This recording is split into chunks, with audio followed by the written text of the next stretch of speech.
So I've reached the point where I'm finished with the series of videos that I've been doing on songwriting and compositional techniques that I use in my music. The goal there really was to introduce some concepts and how I understand and apply them to my music. With that done, I am ready to move on to the next set of videos that I've talked about before, which is just to break down the music that I've written to this point. I'm going to show you how to play the riffs, talk about how I came to write them. I'm also going to explain the lyrics, talk about what they mean to me. Maybe at the end I'll do a giant commentary where I just talk over the album and point out the little things here and there. In a way, I'm kind of doing these videos for myself while the songs are still fresh in my head and I remember what was going on through my mind when I was writing them. 10 years down the line, I'll probably forget how to play them if I don't do it now. As you can see on the peripheral of my screen, I have my headphones flipped outwards. This is sort of just a makeshift rig that I put together so I can plug my amp in and play with distorted tones without starting a petty sound war with my neighbors. The audio is probably not going to sound too great, but everything should work.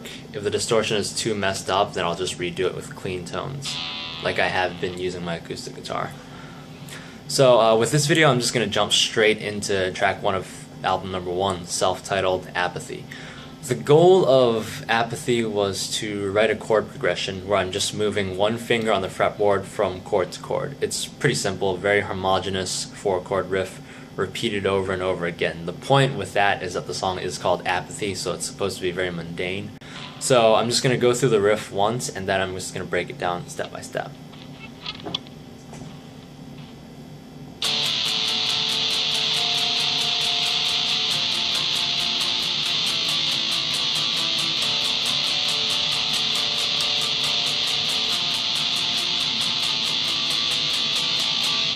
That riff basically goes on and on for the entire song.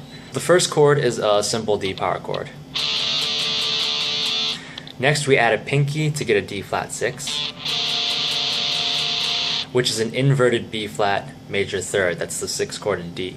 After that we move the pinky down a string to play F major third. This is the 3 chord. Finally we end with an E4, which is an inverted A power chord. That's the 5 chord.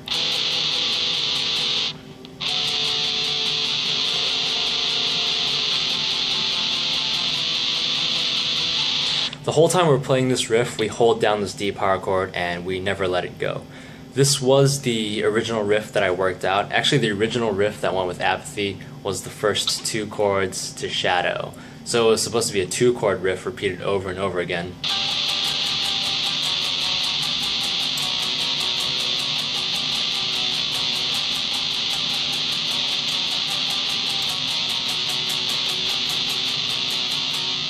But as I was playing that riff, I ended up, figuring out the other chords, and it started to get too complex for this song.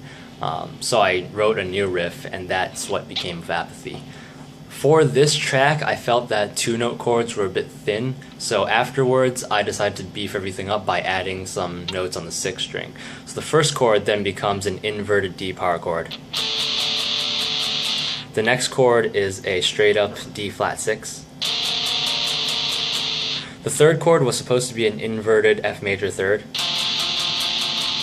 but I decided to throw in a middle finger to make this a B flat major 7, which is a 6th chord, just for a bit of harmonic variation, and then finally ending on an A power chord. So the chord progression got turned around a bit. The result was we get this thicker riff.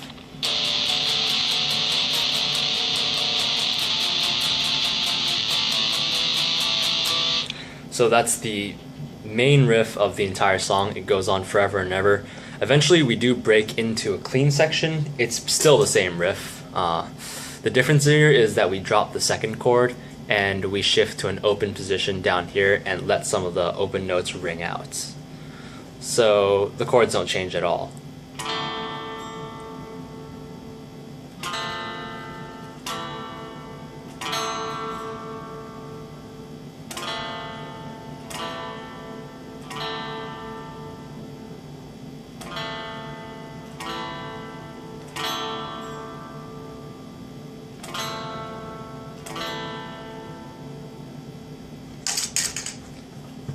So that's the whole song. It's really simple. I still feel like I have a lot of time left, so I'm gonna go ahead and do the lyrics to this video too.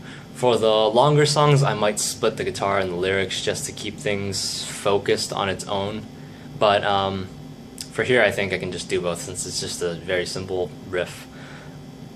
I'm not going to do bass and drums, mainly because I kind of just wing those parts. I do them on the fly. I don't know too much about bass and drums. I do know a bit about rhythm and harmony, so I try to do interesting things in my music, but I think you can hear those for yourself. I am going to try and add a link to the Guitar Pro tabs that I've written. That's where I write my music in the first place, so it's not like I'm doing any extra work to put those together. It's just for you to reference.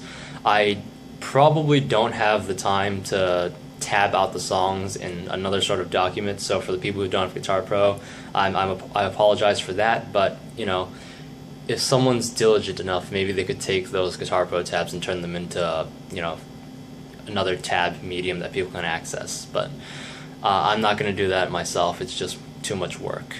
So to the lyrics, these were very early lyrics, so I think they're pretty juvenile. They're not really smart or complex, but I did try to throw in a couple of subtle things.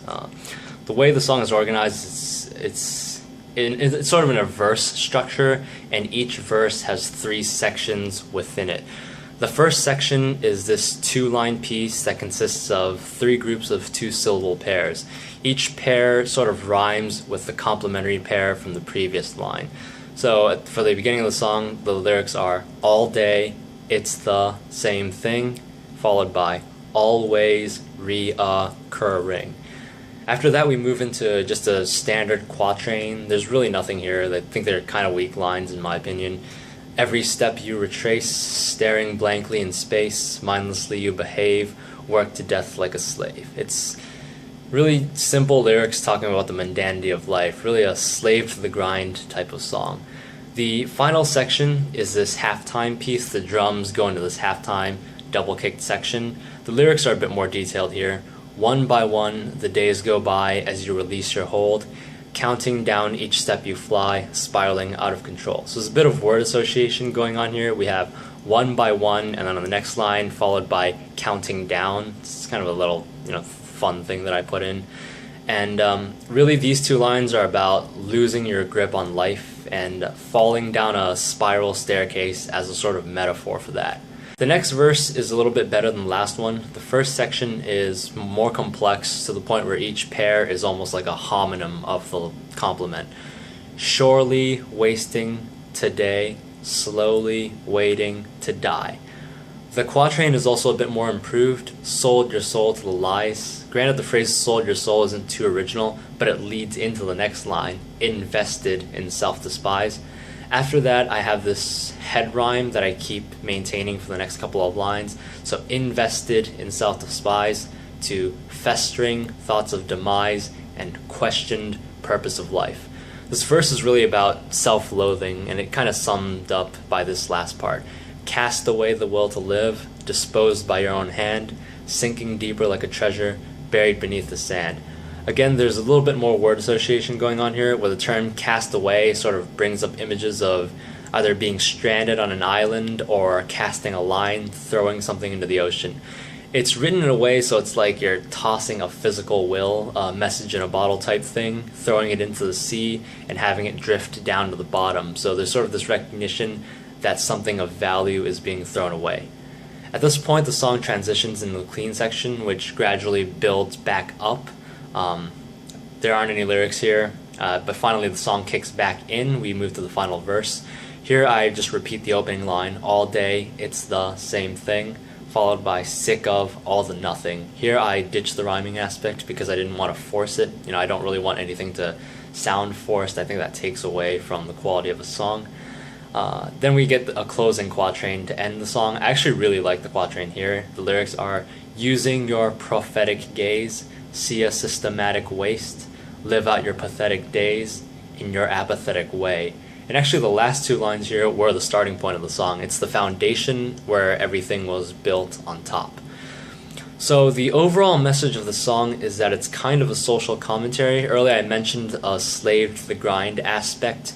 There's also a bit of introspection in it. This was definitely a message that I was trying to send for myself because I felt like I was sort of slipping into this aspect of nothingness.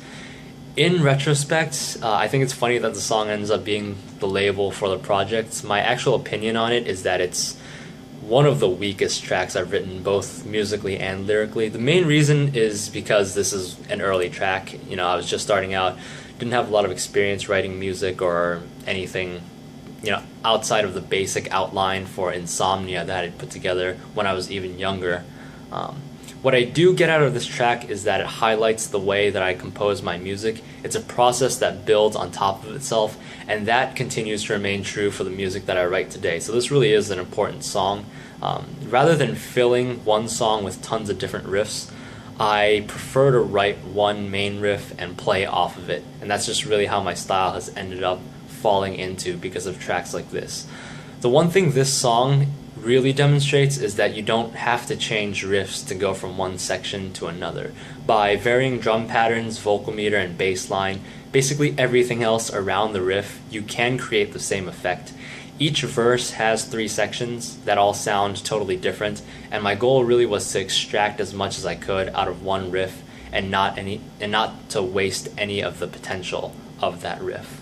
So that's Apathy, track 1 of the demo. The demo is sort of called Apathy, so in a way this is kind of the title track, but I mean, of course the project is named Apathy. I think apathy is a great word, especially for a black metal band, and now, you know, one where the lyrics, the subject content is nihilism. On top of that, I get this logo that I designed for myself that I really like.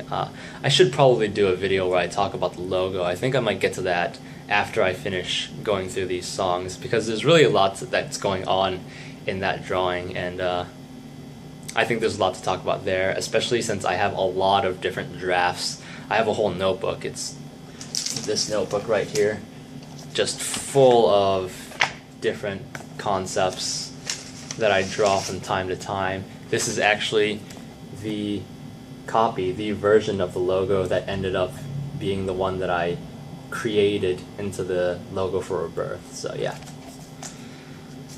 But that's for another time. The next song is Wander.